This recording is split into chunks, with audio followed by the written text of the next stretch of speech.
Well, I haven't made a video in a week or so.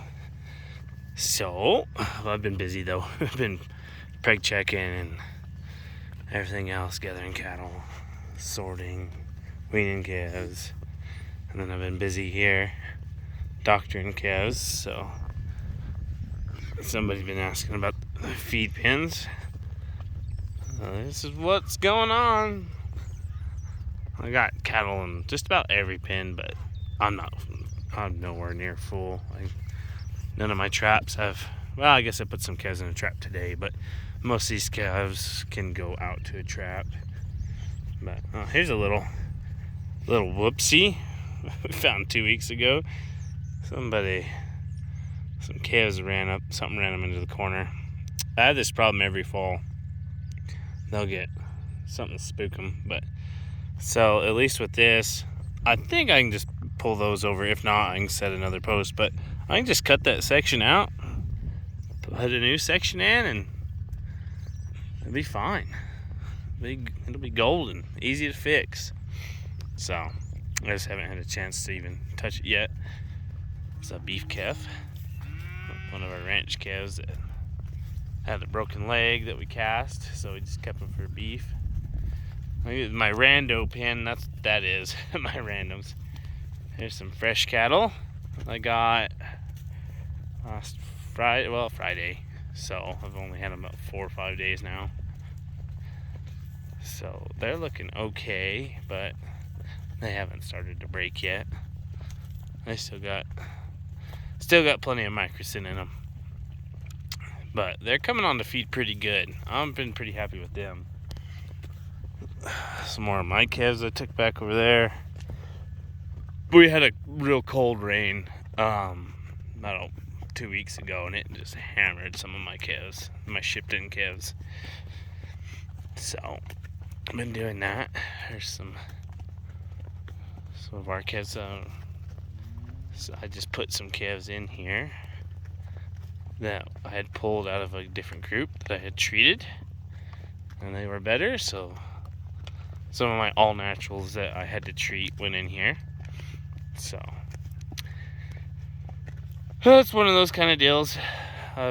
We did all natural in our ranch calves last year, and I can do it again this year. Try to see if it's worth it. You know, they do bring more money, but just trying to see if, you know, that premium you get is actually worth what you're losing on cost of gain and you know, feed efficiency, just kind of, and then that whole deal, not implanting them. So I think it is, but the problem I'm finding is that you're not just losing on your cost of gain, you're also, if you're wanting to go like on Superior and markets like that, then you got to have third-party verification, and with your third-party verification, then you got to pay them to come to do an audit and pay them to be in their program, and then you got to buy your EID tags. So last year was our first year trying it. I didn't get to do as many as I wanted to. This year I've got a lot more in the program, so it'll just be interesting. Like, I figured I would do it at least 3 years and kind of go that route and see what I came up with.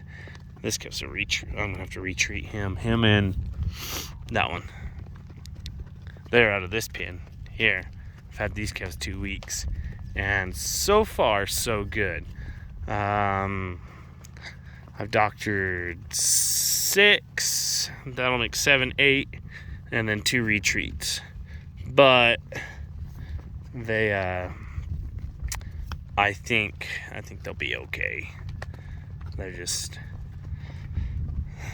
got to sit in a bunch of rain too. So anyway, that's kind of what's going on. Got my little mare here. She's been fun. She's been fun to use. I haven't got her to bite any of them yet, but she's acting like she wants to. But yeah, so that was kind of an experience I noticed. Like, last year we went with IMI Global as our third-party verification outfit, and we're doing that again this year. The thing about it is, like, I just want to sell my calves on Superior. I've got to pay for them to do an audit. That way, which it's part of the program. I'm not complaining that much about it. That way, I guess, there's a third-party source saying that I'm, doing what I'm saying I'm doing. And pay them to do the audit. I've got to pay for the EID tags. And that way I can have them for my shipping manifest and all that fun stuff. And then I also did Gap 4 this year on our calves. And so that's another outfit that I've got to have an audit, and I don't have to use the EIDs because that's their own program. But I'm already using the ones from IMI. So yeah, it's interesting. Then you find that there's companies that work together. I had an outfit like Samson get a hold of me. They work with Gap. So, they kind of do a bundle deal, but anyway, it's, I'm not complaining too much about it yet. It's something that have not done in the program before last year and this year. It's just trying to see what all actually goes into it, and if there actually is a premium left over at the end of the whole deal. If this year feed cost is way more than it was last year. Last year was high, but we also have higher prices for cattle. So also, we don't know if we're really going to see a premium on the calves like we would in a year where cattle prices are kind of slumped. So yeah, it's fun, I guess. As long as it's not a negative deal, it's pretty fun. But I just turned these calves out here. This is my ranch calves. They get to be on grass and get feed. So we've been weaning, so they weaned them out there, and I got to get my horses out of there. And then we're gonna preg check and wean this weekend and freeze brand some horses and be all kinds of fun stuff. But so yeah, that's what's been going on. So I realized I haven't put a video up in like 2 weeks, but I'll get this one up and we'll catch you later. So just bite it already. I think she's just trying to put her head on there and go to sleep.